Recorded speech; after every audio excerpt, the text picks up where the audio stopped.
नमस्ते विद्यार्थी मित्रहरू, स्वागत छ तपाईहरुलाई एजीटीभी युट्युब च्यानलमा। विद्यार्थी मित्रहरू, आजको यस भिडियोमा म तपाईहरुलाई एनईबी बोर्डले पब्लिश गरेको अकाउन्टको मोडल क्वेशनबाट एउटा क्वेशन सल्भ गरेर देखाउन गइरहेको छु। आजको यस भिडियोमा म तपाईहरुलाई यो मोडल क्वेशनको चाहिँ क्वेशन नम्बर 9 सल्भ गरेर देखाउन गइरहेको छु। विद्यार्थी मित्रहरू, यो क्वेशन नम्बर 9 मा चाहिँ तपाईहरुलाई यो कस्ट रिकन्सिलिएसन स्टेटमेन्ट बना भनेर सोधिएको छ। यसलाई reconciliation statement of cost and financial account पनि भनिन्छ। अब के हो त कस्ट रिकन्सिलिएसन स्टेटमेन्ट? विद्यार्थी मित्रहरू, म्यानुफ्याक्चरिङ कम्पनीले फाइनल अकाउन्ट पनि बनाएको हुन्छ र यता कस्ट सिट पनि बनाएको हुन्छ। अब फाइनल अकाउन्टबाट प्राप्त हुने नेट प्रॉफिट अथवा नेट लस र कस्ट अकाउन्ट अथवा कस्ट सिटबाट प्राप्त हुने नेट प्रॉफिट अथवा नेट लस जहिले पनि के हुन्छ? फरक हुन्छ। अब के कारणले फरक भयो त? यही थाहा पाउनको लागि तयार पारिने जुन विवरण हुन्छ त्यसैलाई कस्ट रिकन्सिलिएसन स्टेटमेन्ट अथवा reconciliation statement of cost and financial account भनिन्छ। अब विद्यार्थी मित्रहरू, तपाईहरुलाई क्वेशनमा चाहिँ यो फाइनेन्शियल अकाउन्ट अथवा कस्ट अकाउन्ट दुईटा मध्ये कुनै एउटाको चाहिँ नेट प्रॉफिट अथवा नेट लस दिएको हुन्छ र केही डिफरेन्सेसहरु पनि तपाईहरुलाई त्यहाँ दिएको हुन्छ। के कारणले डिफरेन्स आयो त त्यो पनि दिएको हुन्छ र तपाईले अर्को अकाउन्टको चाहिँ नेट प्रॉफिट अथवा नेट लस के गर्नुपर्ने हुन्छ? फाइन्ड आउट गर्नुपर्ने हुन्छ, पत्ता लगाउनु पर्ने हुन्छ। अब विद्यार्थी मित्रहरू, क्वेशन पढौं त के भनिएको छ? The net profit as shown by the financial account. अब यो फाइनेन्शियल अकाउन्ट भनेको फाइनल अकाउन्ट हो है। Financial account is 90,000 on reconciliation the following fact were disclosed। भनेपछि अब यो फाइनल अकाउन्टले चाहिँ 90,000 नेट प्रॉफिट देखाएको छ र फाइनल अकाउन्ट र कस्ट अकाउन्टलाई चाहिँ यो मिलान गर्दा फेरि हिसाब मिलान गर्दा फेरि चाहिँ निम्न किसिमका चाहिँ के हो? तथ्याङ्कहरु, निम्न किसिमका चाहिँ फरकहरु, डिफरेन्सेसहरु चाहिँ देखाएको छ। अब हेर्नुस् त, यहाँ तपाईलाई तीनवटा डिफरेन्सेसहरु यहाँ दिएको छ। Over valuation of closing stuck in cost accounting, अर्को छ depreciation over charge in cost account, अर्को छ इन्ट्रेस्ट फ्रम इन्भेस्टमेन्ट भनेर दिएको छ र रिक्वायर्डमा के भनेको छ? Reconciliation statement of cost and financial account भनेर दिएको छ।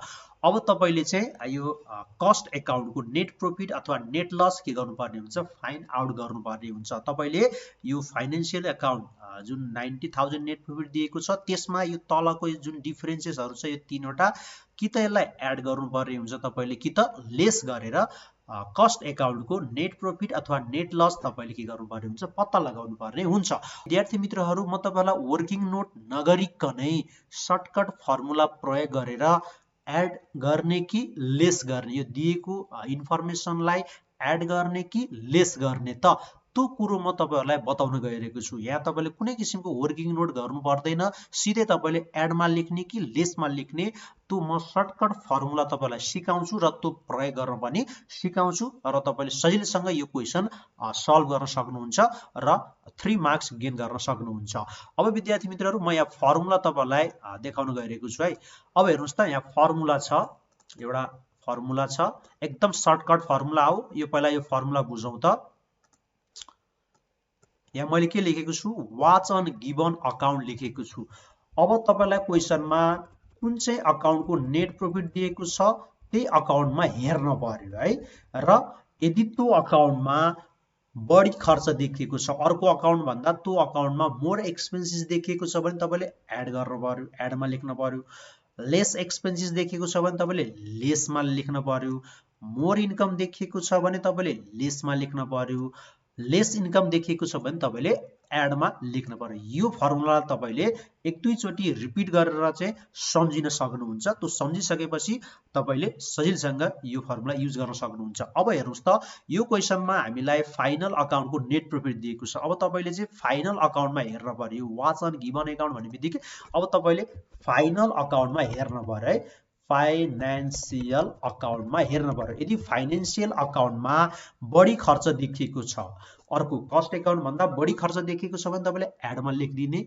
यदि फाइनान्शियल अकाउन्टमा लेस एक्सपेन्सेस छ, कम खर्च देखिएको छ भने तपाईले लेसमा लेखिदिने। फाइनल अकाउन्टमा बढी इन्कम देखिएको छ भने तपाईले लेसमा लेखिदिने। फाइनल अकाउन्टमा लेस इन्कम देखिएको छ भने तपाईले एडमा लेखिदिने। त्यस्तै यदि तपाईलाई यहाँ कस्ट अकाउन्टको कस्ट सिटको नेट प्रॉफिट दिएको अथवा नेट लस दिएको अवस्थामा पनि तपाईले त्यसरी नै युज गर्न सक्नुहुन्छ यो फर्मुलालाई। तपाईले अब चाहिँ त्यसमा के हेर्नुपर्ने हुन्छ, कस्ट एकाउन्टलाई हेर्नुपर्ने हुन्छ। कस्ट एकाउन्टमा बढी खर्च देखिएको छ एडमा लेख्ने, कम खर्च देखिएको छ लेसमा लेख्ने, बढी इन्कम देखिएको छ लेसमा लेख्ने, कम इन्कम देखिएको छ एडमा लेख्ने। अब तपाईहरुलाई म यो फर्मुला प्रयोग गरेर देखाउन गइरहेको छु। अब हेर्नुस् त क्वेशनमा के लेखिएको छ, सुरुमा net profit as shown by financial account. अब त्यही कुरोलाई हामी यहाँ लेख्छौं, net profit as per financial account. अब तपाईले अमाउन्ट चाहिँ बाहिर लेखिदिनु होला है, 90,000। यो टोटलमा लेखिदिनु होला 90,000। अब तपाईले के गर्नुपर्ने हुन्छ, केही इन्फर्मेसनलाई एड गर्नुपर्ने हुन्छ। अब जतिवटा यहाँ इन्फर्मेसन छ त्यतिवटा लाइन छोड्नु होला र केहीलाई तपाईले के गर्नुपर्ने हुन्छ, लेस गर्नुपर्ने हुन्छ। अब यहाँ फर्स्ट क्वेशन पढौं त, over valuation of closing stuck in cost account. Cost एकाउन्टमा चाहिँ क्लोजिङ स्टकलाई बढी देखाइएको छ है। अब एउटा कुरो के बुझ्नु पर्यो, क्लोजिङ स्टकले जहिले पनि इन्कमलाई बढी देखाउँछ। क्लोजिङ स्टकले जहिले पनि इन्कमलाई बढी देखाउँछ। तपाईले के बुझ्नु पर्यो, क्लोजिङ स्टकले जहिले पनि इन्कमलाई बढी देखाउँछ। यदि क्लोजिङ स्टक बढी रेकर्ड गरिएको छ इन्कम धेरै देखिन्छ, क्लोजिङ स्टक कम रेकर्ड गरिएको छ इन्कम कम देखिन्छ। ओपनिङ स्टकले चाहिँ खर्चलाई बढाउँछ। ओपनिङ स्टक बढी रेकर्ड गरिएको छ भने खर्च बढी देखिन्छ, कम रेकर्ड गरिएको छ भने खर्च कम देखिन्छ भने क्लोजिङ स्टकले जहिले पनि इन्कमलाई धेरै देखाउँछ। अब कस्ट एकाउन्टमा चाहिँ इन्कम धेरै देखाएको छ। अब हामीलाई त यो फाइनान्शियल अकाउन्टको नेट प्रॉफिट दिएको छ। अब तपाईले यो फर्मुला कहाँ युज गर्नु पर्यो, फाइनान्शियल अकाउन्टमा हेरेर युज गर्नुपर्ने हुन्छ। अब कस्ट एकाउन्टमा बढी इन्कम देखाउने बित्तिकै यो फाइनान्शियल अकाउन्टमा कम इन्कम देखाइएको रहेछ। अब यो फर्मुलामा हेर्नु त कम इन्कम भनेको त लेस इन्कम हो। लेस इन्कम भन्ने बित्तिकै अब यसलाई कहाँ लेख्नुपर्ने हुन्छ, एड गर्नुपर्ने हुन्छ। यसलाई कहाँ लेख्नुपर्ने हुन्छ, तपाईले एडमा लेख्नुपर्ने हुन्छ। यसरी तपाईले यो फर्मुला युज गर्न सक्नुहुन्छ। ल लेखौं त यहाँ, over valuation of closing stuck in cost accounting कति छ, 20,000 छ। तपाईले यहाँ 20,000 लेख्नु होला यता बाहिरपट्टि डिटेलमा 20,000। अब हेरौं त अर्को के छ, depreciation over charge in cost account.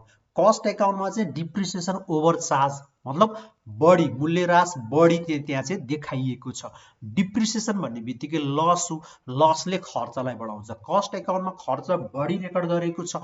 अब हामीलाई त नेट प्रॉफिट केसको दिएको छ, फाइनान्शियल अकाउन्टको दिएको छ, फाइनल अकाउन्टको दिएको छ। अब फाइनल अकाउन्टमा चाहिँ कम डिप्रिसिएसन चार्ज गरेको रहेछ भनेपछि फाइनल अकाउन्टमा खर्चलाई कम देखाइएको रहेछ भनेपछि हेर्नुस् त यहाँ फर्मुलामा के छ, लेस एक्सपेन्सेस भयो भने हामी कहाँ लेख्छौं, लेसमा लेख्छौं। तपाईले अब यो कस्ट एकाउन्टमा हेर्ने होइन, फाइनल अकाउन्टमा चाहिँ हेर्ने हो। फाइनल अकाउन्टमा लेस एक्सपेन्स चाहिँ रेकर्ड गरिएको छ मतलब खर्च कम रेकर्ड गरेको छ, डिप्रिसिएसन कम रेकर्ड गरिएको छ। अब तपाईले लेसमा चाहिँ लेख्नु पर्यो, के भनेर लेख्नु पर्यो, depreciation over charged in cost account कति छ, 10,000 छ। तपाईले अब यहाँ लेख्नु होला 10,000 भनेर 10,000।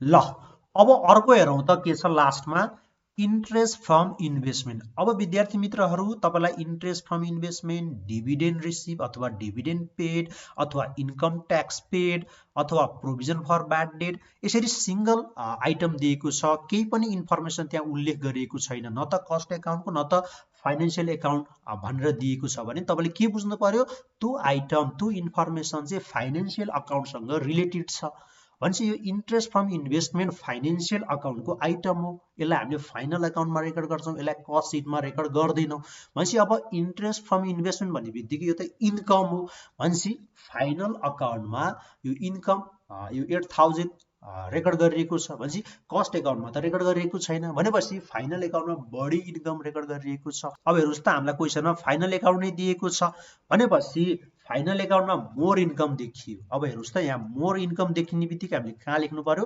लेसमा लेख्नु पर्यो। सक्यो, तपाईले धेरै दिमाग लगाउने पर्दैन, लेख्नु होला यहाँ इन्ट्रेस्ट फ्रम इन्भेस्टमेन्ट कति छ, 8,000।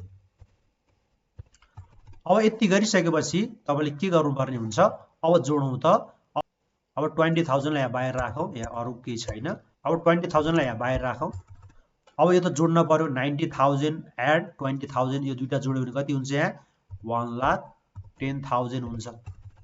अब यो दुईटा पनि तपाईले जोडेर बाहिर राख्नु पर्यो, टोटल 18,000। अब यो त हामीले के गर्नुपर्ने हुन्छ, माथिबाट डिडक्ट गर्नुपर्ने हुन्छ 18,000। अब 1,10,000 बाट 18,000 डिडक्ट गर्नुस्, कति हुन्छ, 92,000 हुन्छ। अब हेर्नुस् त, यो 1,10,000 बढी छ, त्यही भएर यो ब्राकेट बाहिरै आयो 92,000। अब यो ब्राकेट बाहिर आउने बित्तिकै अब यो त नेट प्रॉफिट हो, net profit as per cost account लेख्नु होला। यति गरेपछि तपाईको 3 मार्क्स आउँछ। अब तपाईले यो फर्मुला एक दुई चोटी तपाईले रिपिट गरेर लेखेर सम्झिनु होला र यो फर्मुला युज गरेर तपाईले यो क्वेशन सजिलैसँग सल्भ गर्न सक्नुहुन्छ। अब विद्यार्थी मित्रहरू, म तपाईलाई अर्को एउटा क्वेशन पनि सल्भ गरेर यही फर्मुला प्रयोग गरेर अर्को एउटा क्वेशन पनि सल्भ गरेर देखाउँछु है। हेर्नुस् त विद्यार्थी मित्रहरू, मैले यहाँ सप्लिमेन्ट्री 2074 मा सोधिएको यो कस्ट रिकन्सिलिएसन स्टेटमेन्टको क्वेशन लिएको छु। म तपाईहरुलाई यो क्वेशन पनि अघिकै फर्मुलाबाट चाहिँ यो फर्मुलाबाट सल्भ गरेर देखाउन गइरहेको छु है। अब क्वेशनमा के भनेको छ हेर्नु त, while reconciling the financial and cost account the following fact were disclosed। भनेपछि यो कस्ट अकाउन्ट र फाइनान्शियल अकाउन्टको हिसाब मिलान गर्दा फेरि चाहिँ तलको चाहिँ तथ्यहरू देखाइएको छ है। अब हेर्नुस् त, यहाँ फाइनान्शियल अकाउन्टको नेट प्रॉफिट दिएको छ 50,000 र तपाईहरुलाई केही डिफरेन्सेसहरु यो फाइनान्शियल अकाउन्ट र कस्ट अकाउन्ट बीच चाहिँ यो नेट प्रॉफिट फरक आउनुको डिफरेन्सेसहरु यहाँ दिएको छ। अब तपाईलाई रिक्वायर्डमा के सोधिएको छ, reconciliation statement of cost and financial account भनेर सोधिएको छ। अब तपाईले चाहिँ यो कस्ट अकाउन्टको नेट प्रॉफिट अथवा नेट लस निकाल्नु पर्ने हुन्छ। अब विद्यार्थी मित्रहरू, फर्मेट त तपाईलाई थाहा छ, हामी हेडिङमा के लेख्छौं, यही लेख्छौं reconciliation statement of cost and financial account. तपाईले कस्ट रिकन्सिलिएसन स्टेटमेन्ट लेख्न पनि सक्नुहुन्छ। अब 3 वटा कोलमहरु बनाउँछौं, कसैले 2टा कोलममा पनि यो गर्छन्, केही फरक पर्दैन। Particular, detail, total. अब हामी यहाँ सुरुमा के लेख्छौं भन्दा फेरि net profit as per financial account लेख्छौं है। यो फाइनान्शियल अकाउन्ट भनेको फाइनल अकाउन्ट। अब अमाउन्टलाई टोटलमा लेख्छौं 50,000। कहिलेकाहीँ यहाँ तपाईलाई नेट लस दिएको छ भने तपाईले 50,000 लाई ब्राकेटमा लेख्नु होला। अब हामी के गर्छौं, केही आइटमलाई केही इन्फर्मेसनलाई एड गर्छौं र केही इन्फर्मेसनलाई लेस गर्छौं। यहाँ जतिवटा क्वेशन छ त्यतिवटै तपाईले चाहिँ यो लाइन छोड्न सक्नुहुन्छ। चाडा तपाईले चाहिँ यहाँ लाइन छोड्नु होला, 1 2 3 4 र तपाईले तलपट्टि लेस लेख्नु होला है, लेस। अब हेरौं त, यो फर्मुला युज गरेर अब एड गर्ने कि लेस गर्ने त। अब म तपाईहरुलाई यो फर्मुला फेरि एकचोटी रिपिट गरेर देखाउन गइरहेको छु है। यहाँ के भनेको छ, इन्ट्रेस्ट अन इन्भेस्टमेन्ट। मैले तपाईलाई भनिसकेको छु, इन्ट्रेस्ट अन इन्भेस्टमेन्ट केही पनि भनेको छैन, यो कुन अकाउन्टको इन्फर्मेसन केही पनि भनेको छैन भने तपाईले के बुझ्नु पर्यो, त्यो फाइनान्शियल अकाउन्टको आइटम हो, फाइनान्शियल अकाउन्टको इन्फर्मेसन हो भनेर बुझ्नु पर्यो। भनेपछि अब इन्ट्रेस्ट अन इन्भेस्टमेन्टलाई त हामी कस्ट अकाउन्टमा रेकर्ड गर्दैनौं, यसलाई फाइनान्शियल अकाउन्टमा मात्रै रेकर्ड गर्छौं। यो इन्ट्रेस्ट अन इन्भेस्टमेन्ट भनेको इन्कम हो। भनेपछि फाइनान्शियल अकाउन्टमा बढी इन्कम रेकर्ड गरिएको छ है कस्ट अकाउन्ट भन्दा। अब तपाईले यो फर्मुला लगाउनु पर्यो, वाच एन्ड गिवन अकाउन्ट। अब फाइनान्शियल अकाउन्टलाई हेर्न पर्यो।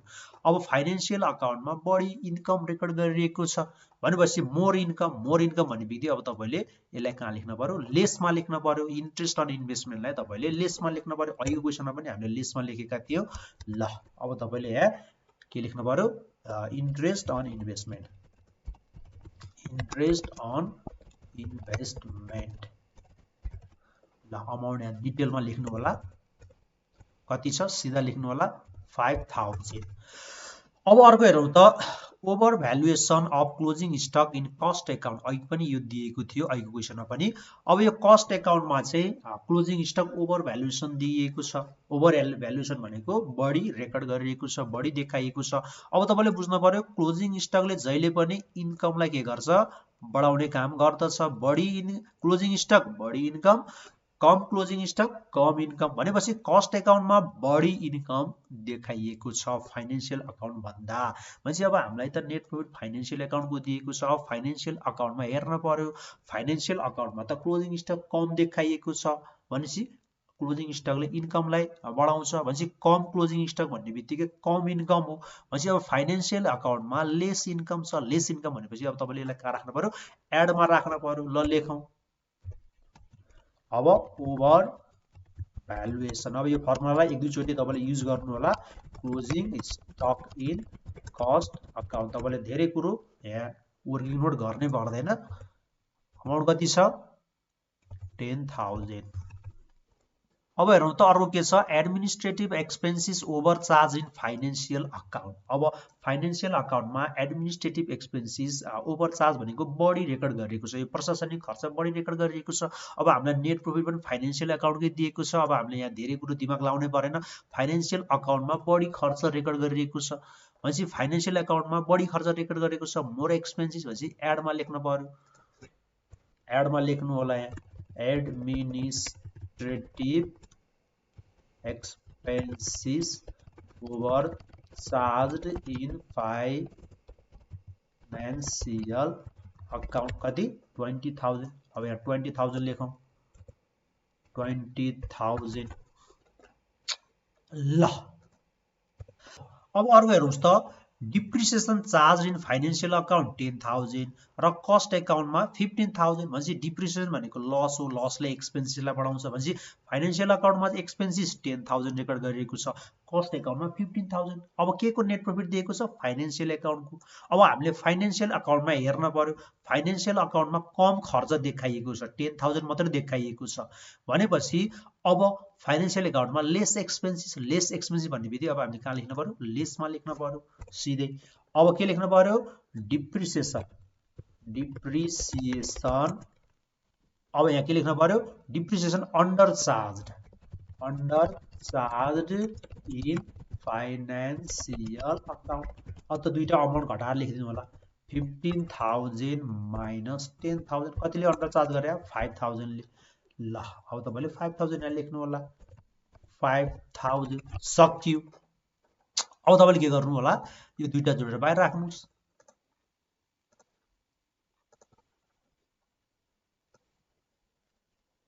कति हुन्छ यो दुईटा जोडेर कति हुन्छ 30,000 हुन्छ अब तपाईले के गर्नु पर्यो यो 50,000 र 30,000 जोड्न पर्यो अब जोडेर तल राख्नु होला कति हुन्छ 80,000 हुन्छ ल लेख्नुस् 80,000 अब हेर्नुस् त यहाँ यो 5,000 जोडेर कति हुन्छ 10,000 हुन्छ अब यो त हामीले के गर्नुपर्ने हुन्छ 80,000 बाट डिडक्ट गर्नुपर्ने हुन्छ त्यही भएर यसलाई तपाईले ब्राकेटमा 10,000 लेख्नु होला ल अब 80,000 र 10,000 डिडक्ट गरेपछि कति आउँछ 70,000 आउँछ अब यहाँ के लेख्नु पर्यो अब माथि तपाईले चाहिँ फाइनेन्शियल अकाउन्ट लेख्नु भएको थियो अब यहाँ चाहिँ कस्ट अकाउन्ट लेख्नु पर्यो net profit as per cost account सक्यो तपाईको चाहिँ अब यो चाहिँ 5 मार्क्स को क्वेशन हो 5 मार्क्स आउँछ ल त विद्यार्थी मित्रहरू अब आजको भिडियोमा तपाईले केही बुझ्नु भएको छैन भने कमेन्ट गर्नु होला मन परेमा लाइक गर्नु होला यदि तपाईहरु नयाँ हुनुहुन्छ भने सब्स्क्राइब गर्न चाहिँ नबिर्सनु होला र साथै नजिकैको बेल आइकन पनि थिचिदिनु होला हस् त धन्यवाद